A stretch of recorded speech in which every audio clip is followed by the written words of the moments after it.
What's up, everybody? I'm Dave Miranda, and this is episode 96 of Just Give Me 5. I hope you guys are doing great. Continue to be amazing. We got an incredible show lined up for you today. But first, here's a word from our sponsor.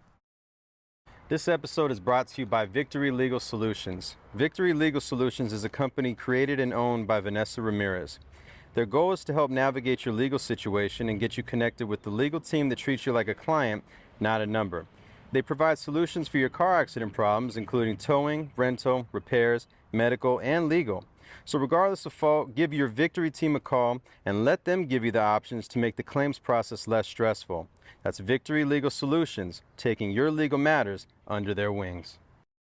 If you guys caught episode 95, you saw we had none other than the one and only Karina. And let me tell you, boy, does that woman have some stories. You know, so much history from her musical background to her radio career, her son Heaven Sent and his journey.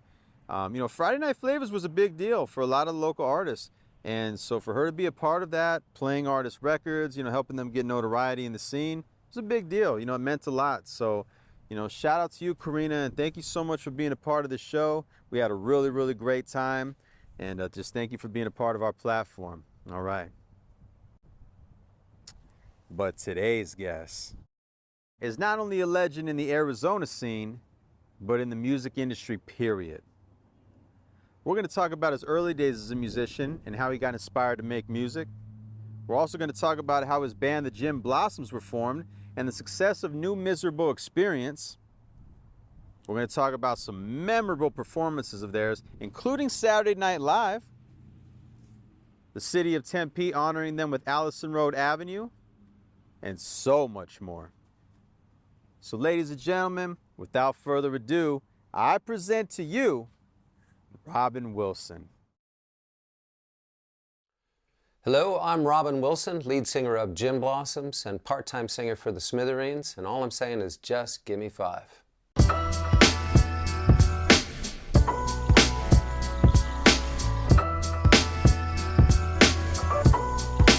Well, as a child, my dad's record collection was the first stuff I ever heard, so it was things like Buddy Holly, the Beach Boys, Dion and the Belmonts, oldies like that, Sam Cooke, there you go, that kind of thing. But it was when I was in the 3rd grade, I was 8 years old, and we would stay up late on Friday nights to see the Midnight Special. Okay. And one night at a sleepover at a friend's house, we stayed up to see the Midnight Special, and they debuted the video for Bohemian Rhapsody by Queen. Man, by Queen. And every neuron in my brain fired up, and my little 8-year-old head just about exploded, and I decided right then that I really wanted to be a rock singer. Nice. So I've been on this path ever since, and so I have the opening line of Bohemian Rhapsody tattooed here, and that's where all my tattoos started, with that one, and then now I'm covered in lyrics. Yeah. But then once you get a little older, I was working at Tower Records in the 1980s, and when I started there, I was heavily into the sort of techno stuff that was popular at the time, things like Depeche Mode. Yeah. Alphaville, like those Celtic bands like Simple Minds and U2, Right. Big Country. European bands. Yeah, I was into that stuff. But then, the longer you're in an environment like that, at a place like Tower Records, you get exposed to everything. And I just gravitated more towards like guitar-based rock. So, by the mid-'80s, I was mostly into groups like REM and The Replacements. There you go.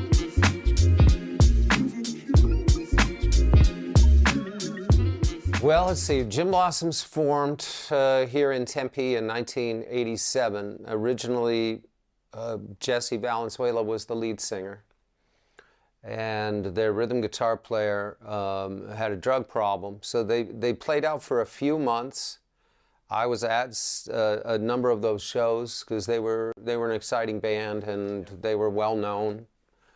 And they had all, Doug and Bill had been in previous bands, and so they had a reputation. So I was an excited fan, and I was trying to start my own band at the time. And Bill Lean, our bass player, he and I worked together at Tower Records for some time. Okay. And a few years after that, I was working across the street at Zia Records on University. And one day the phone rings at Zia. I answer the phone. Hello, Zia Records. What can I do for you? And it was Bill across the street at Tower, and he asked me to audition for Gin Blossoms. That was a Tuesday night. I auditioned on Wednesday night. Yeah. I got the job, and I was playing rhythm guitar. Jesse was the lead singer. Gotcha.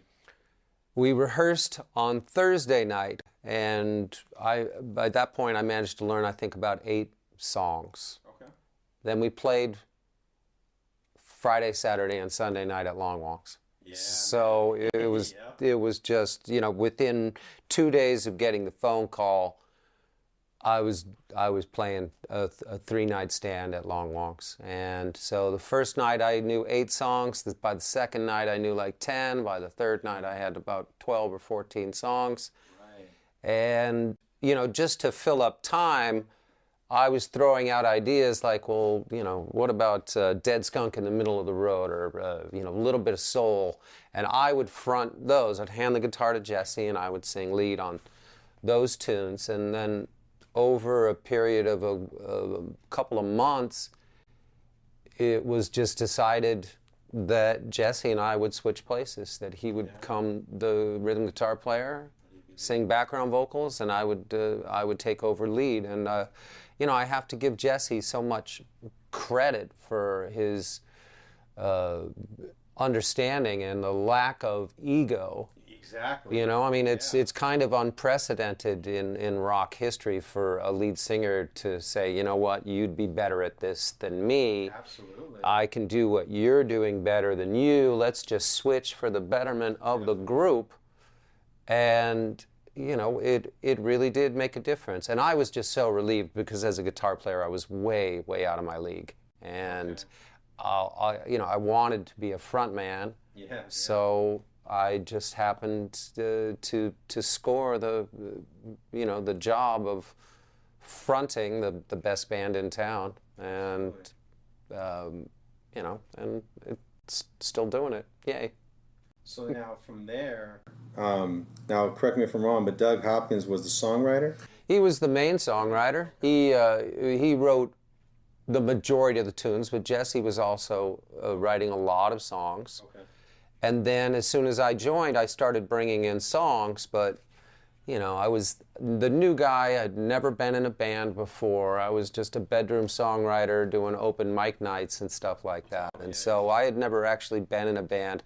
So Doug didn't have a lot of patience for my songwriting, and he really wasn't that interested in allowing me to be a part of the songwriting structure. Yeah. But every once in a while I'd come up with something that was doable. And so I think I had turned in 3 or 4 songs that the band was playing, and eventually I wrote Allison Road, and that was kind of the moment where the entire band had to start taking me seriously as a songwriter. Absolutely. And I know that being in a band with Doug and Jesse raised my game as a songwriter. Just being around those guys made me better at it. Right. And having to compete with them, I learned right away that if I wasn't turning in really great material, that it was just not going to be received with any enthusiasm. Absolutely. So, it took until I turned in a hit single to finally earn my place as a songwriter in the group. Okay, so now you guys are formed, you're lead. How do you guys transition into the first album, into getting, the notoriety that it started to get? Like, when did things kind of start to pop off? Well, in '88, we were chosen as by the Phoenix New Times as the best of Phoenix. Okay. And they selected us to represent them at South by Southwest in 1989. Wow. So we went to Austin for the first time in '89. And immediately following that, A&R guys started coming around Tempe. And one organization that recruited us was ASCAP. And so we made a couple of good friends at ASCAP. There was a guy who was like our age named Tom DeSabia, and he was like a vice president, and he was in charge of, I guess, artist relations or something to that effect. He started bringing us around, and out in LA, we would drive out to LA once a month to do this ASCAP showcase at the Coconut Teaser. Okay. So all through '89, and into 1990, we were driving out to Hollywood once a month, and we would do the teaser showcase for ASCAP, and then we would get gigs at some of the other local clubs, Viper Room or whatever it was. Yeah, man, definitely. And labels started coming around, and pretty soon we had been courted by most of the major labels. We had meetings with Warner and MCA and Sony and Epic and Columbia, and A&M was the label that won us over. And it was just a fantastic, historic label, and just something about their pitch to us made sense. And they had this really cool headquarters in Hollywood, just off of Hollywood Boulevard, and we just knew we could be a part of a really important historic label. You know, artists like everything from Peter Frampton to The Police, Barry White, Janet Jackson. Right. It was a great label. Yeah. And we were signed by the same guy who had signed Soundgarden and Extreme. And so our A&R guy was on the rise. Everything he was signing was charting and really doing well, and so we were in good company, and the label, had a lot of hope for us. For sure. So we signed in like May of '90 to A&M. They brought us out to California later that year to record with a big shot producer, and he was an award-winning producer. He was a really big deal. His name was Albie Galutin. And he had produced things like the Saturday Night Fever soundtrack. And records for Barry Gibb and Barbra Streisand. He was doing that sort of wing of pop, and then in the '80s he decided to try to become alternative. Okay. And the first alternative group he produced was a band called Jellyfish, which were critical darlings. And so A&M's like, let's try this, and it just did not work. There was a lot of personality conflicts. Okay. Yeah. So we kind of blew it. We blew $100,000. We were there for 2 months, and we got nothing to show for it. I haven't even heard those recordings since then, but we recorded at least half of what ended up being on New Miserable Experience. Right. But we threw it all away. It just didn't work, and so we thought we were going to get dropped. We felt like total failures. And, we came home from Hollywood with our tail between our legs. So much pressure on us. Like every other local band is looking at us like, what are these guys going to do? And we just blew it. And so we thought A&M would drop us, but one of the great things about that label is they wanted to build careers. They weren't looking for one-hit wonders. They wanted entire catalogs of quality music. They wanted to build a career, so they weren't ready to give up on us. They gave us $20,000 to come home and self-produce an EP. Okay. So we recorded 5 songs here in Tempe, and we released an EP that was called Up and Crumbling. That came out in the fall of '91. They put us out on the road. I felt like we were the only band in America on tour in December of 1991. It was a grueling tour, driving through the snow. Oh, yeah. We played like the whole country, probably 30 shows. Yeah. A lot of it was like opening for other local bands. There was no radio airplay to speak of. There was very little label support. We weren't selling records, but they wanted to stick us out there and see if we could grow, see if we had it. It was really a way to mature us and to sort of shake the tree and see what kind of rotten fruit was going to come out. So we were either going to come out of it stronger and smarter and more professional, or we were going to fall apart.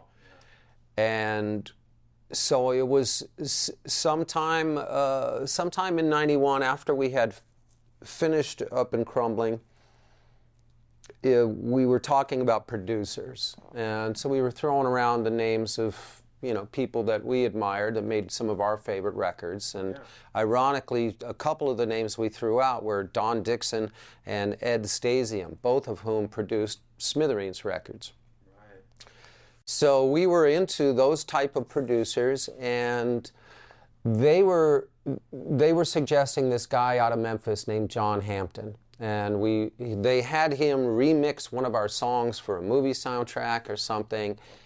And I remember Jesse and I talking about producers, who are we going to use? And Jesse said, well, the label likes this John Hampton guy.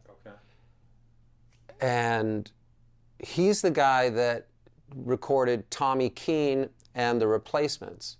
And as soon as I made that connection, I'm like, he did those two albums. Those are like two of my favorite records. They sound amazing.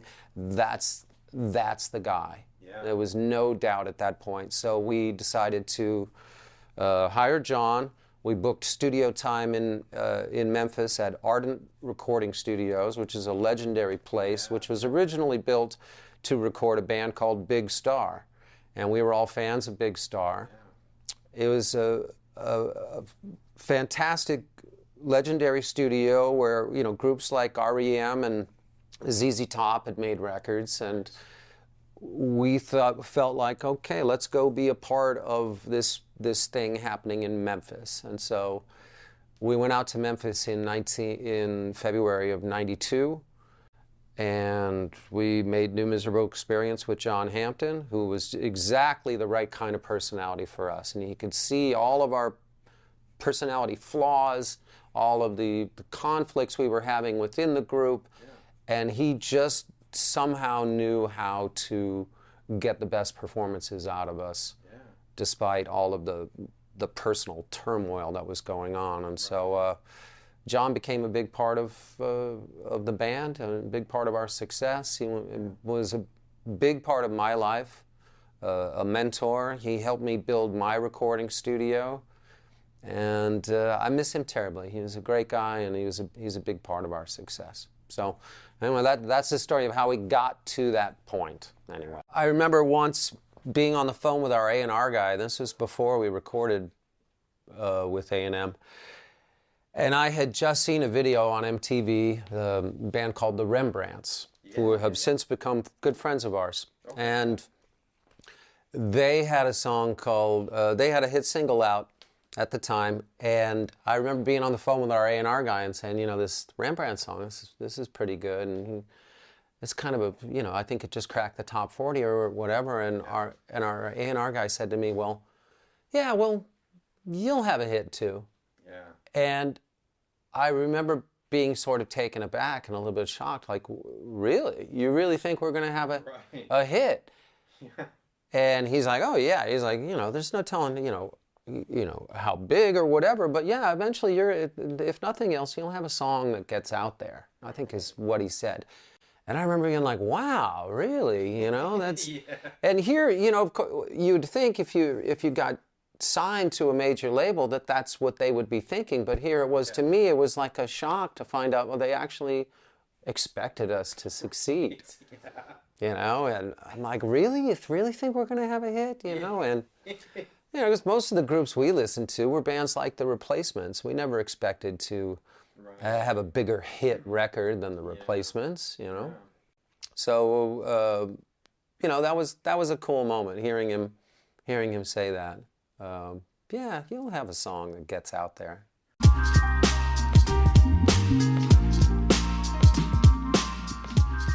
Well, Follow You Down is really special because we had recorded the entire record. We went back to Memphis, made the record with John. We were done, we thought, and then the label called and said, you need to go write another hit. Yeah. The record's not quite there. You need another hit. And they were explicit that it had to be a hit. So this is a moment where we're under more pressure than at any other point in our career. We're following up a really successful debut album. We no longer have Doug Hopkins in the band as a songwriter. We have to prove ourselves. And this was the moment where all of the weight of our career was on top of us. And it was our responsibility to cough up a hit. And we wrote Follow You Down. So I consider that like maybe the single greatest accomplishment that we ever did. To be under that kind of intense pressure and scrutiny and to deliver a top 10 single was a huge success for us. So Follow You Down is, of course, a very special tune to us. And then that album got you guys Grammy nominated. Another great song on the record, As Long As It Matters, is a song that Jesse and I wrote together. He called me one Saturday morning. I was doing bongs and watching Batman the Animated Series. Yeah. And the phone rings, and Jesse's like, hey, Rob, I got a chorus, you know, and he played me the chorus for As Long As It Matters. And he said, you know, go write the verses now or whatever. And so, you know, I knew this was a solid chorus, and, you know, when you're collaborating with someone like that, what you have to do is take the chorus and then work backwards to tell the rest of the story. Right. You know, the chorus is like the punchline, but what's the rest of the joke that leads up to that chorus? So I had to sort of work backwards lyrically to complete the song. And I remember the first couple times we ever played it together as a band in rehearsals, like feeling like this tune is really good. This is really special. Yeah, exactly. And I remember that was right about the time that Four Peaks Brewery was starting to, they were next door. They hadn't opened the brewery yet, but they were in there like testing how to brew and figuring out the structure of the brewery. Right. And I remember thinking, God, I hope the guys on the other side of the wall hear us playing this song, because this is going to be on the radio in another 8 months from now or something. And I hope someone over there makes that connection. So, and then also on that album, there's a couple of tunes that I wrote that I attached to. One of them is called Not Only Numb, which is you know, like my attempt to describe what it's like to be on the road. Yeah. To my new girlfriend, who eventually I got married to. But that was kind of early in our relationship, and I was trying to describe to her, you know, what it's like. And so the lyrical hook, I feel this is probably one of the stronger lyrics I ever wrote, is the air at home is thin when getting out than looking in. And I'm talking about what it was like to you know, be at home, be a hometown band, then be gone, out on the road, and then come home to all this scrutiny. Right. So that tune's pretty special. And another one that's one of my favorites, and we still play this with some regularity these days, is called Competition Smile. And that's a song I wrote where I heard that term somewhere. Somebody was talking about, you know, those models with their competition smiles. And I'm like, that's a cool lyric, you know? So I'm in the habit of, you know, like writing things like that down when I hear something that sounds like a good idea for a song. So I had the title for the song long before I ever wrote the tune. And I came up with the tune. I was on my way out to Canyon Lake. I had just gotten a boat, and I was on my way out there, and, you know, smoking pot in the car, and the song just kind of hit me. I remember like looking over the steering wheel up the sky, and I just started singing that tune. And, it was never a single, but it's eventually sort of gone down as one of our classic tunes from that era. So. Absolutely. God, and around this time too, man, you guys were doing a lot of like late night talk show performances. You did Letterman, Leno, you did Saturday Night Live. How was that? That was super cool. The director at SNL at the time was a friend of my ex-wife's because they worked together at MTV, which I met my ex-wife at MTV. She worked in production there. Oh. And the SNL director, Beth McCarthy, also came out of that MTV pool of production talent. She got the job at Saturday Night Live, and she kind of lobbied hard to get us on there. So right after Congratulations, I'm Sorry was released, we did Saturday Night Live. Beth was the director, and the host was Phil Hartman. Wow. And Beth and I were friends. She told Phil Hartman that I was a huge Simpsons fan. Oh. And Phil Hartman walks up to me. It's like we just got in or approaching the stage. Phil Hartman comes right over to me, shakes my hand. And he goes, "Hi, Robin, I'm Troy McClure, and you may remember me from such educational films as Locker Room Towel Fight, The Blinding of Larry Driscoll." And my jaw just hit the floor. It's like, wow, I'm shaking hands with Phil Hartman. This is so cool.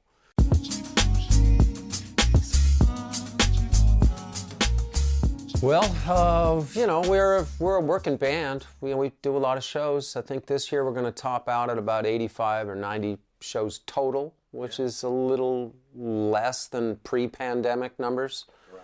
For us. We're doing a lot of private shows these days, which are great because they pay really well.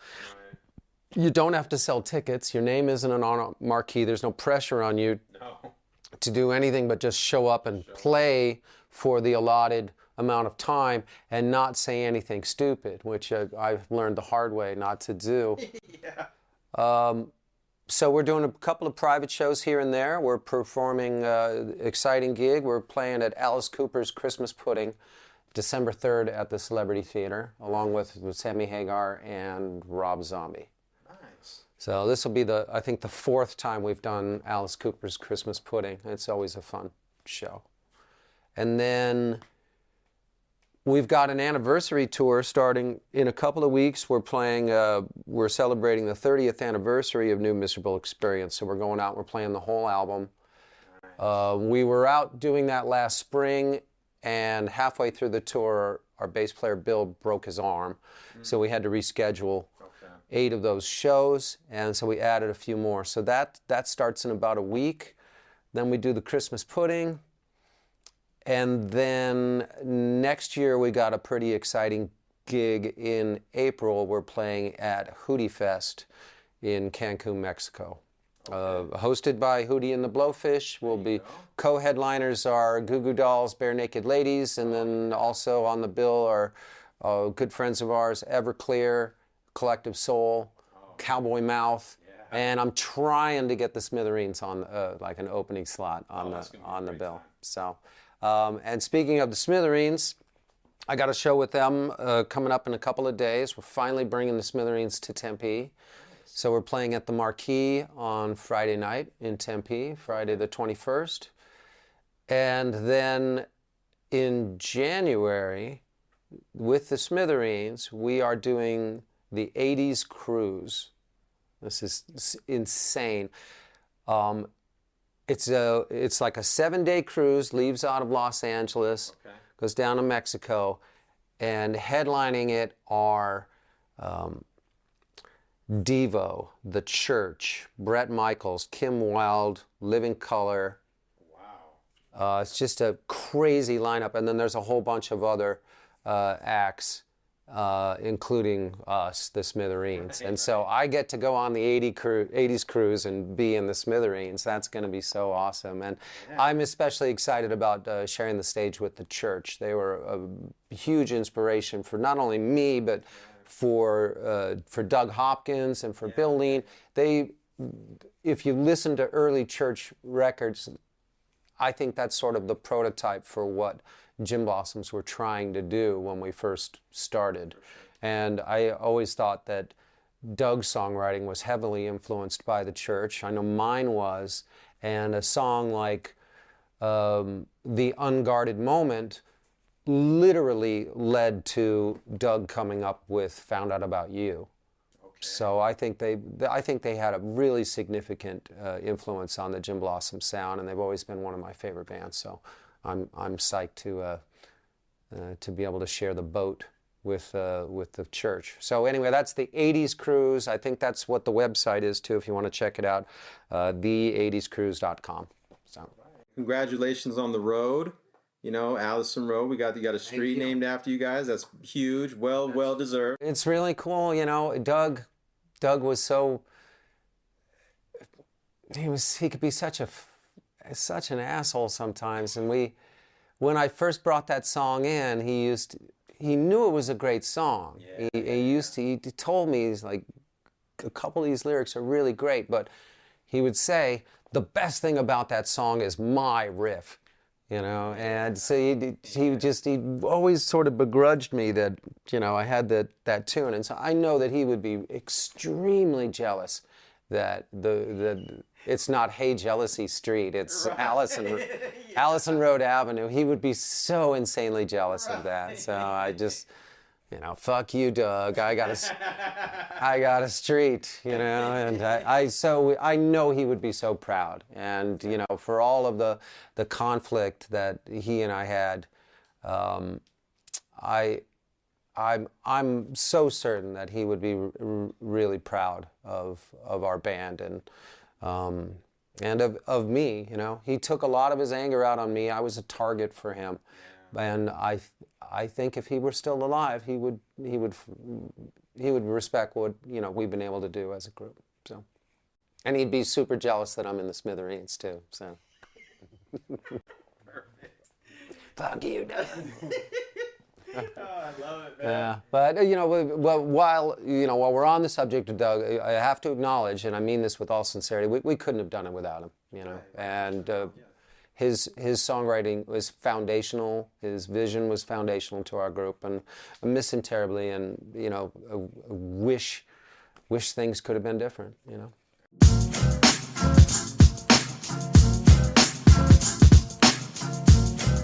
It's humbling and very satisfying. You know, I started this interview telling you about how I decided to become a rock singer, or I decided that was my biggest life goal when I was 8 years old. So to have been able to actually make a life doing that is incredibly gratifying and humbling. And knowing that songs that I wrote in my bedroom, we can go to any city in America and I can get 500 people to sing along with it. Oh, yeah. It's incredibly satisfying. And it came at a really, really high price, and it's really difficult to succeed the way we have. And it requires intense sacrifice, you know, to be in that van for months and months at a time with no crew, driving ourselves, hauling our own gear, doing 5 shows, 6 shows a week. It's grueling. And this was in the days before, you know, cell phones and Uber Eats and stuff. So, you know, we would get to the crappy hotel and it'd be like, well, we gotta find a Denny's or someplace we can eat. And, you know, so literally it required like opening the phone book and calling restaurants to see like, where are you located? You know, is there anything? Go down to the desk at the hotel. Are there any restaurants nearby? You know, and you know, when you're gone that much, you sacrifice all of your relationships with your roommates, your girlfriends, your family. You're gone, and you have to find a way to pay your bills and keep your life at home from completely falling apart. And and at the same time, you're in the van together all the time, 19 hours a day sometimes, for months and months at a time. And so you really get to know your bandmates. Absolutely. You either survive that as a family or you fall apart. And this is one of the reasons that so many great bands make one record and then you're like, whatever happened to them? Yeah. Well, I can tell you, they went out on the road and they couldn't hack it. Exactly. You know, and we almost didn't make it either, you know, and it's so we've earned everything that we've accomplished. And, you know, we got a nice slot. We're a mid-level rock band. We're still able to go out and do it. And strangely enough, right now we're riding high and we sell more concert tickets than we ever have in our entire career. We sell more merchandise than we ever have in our entire career. And we just made the biggest deal of our career.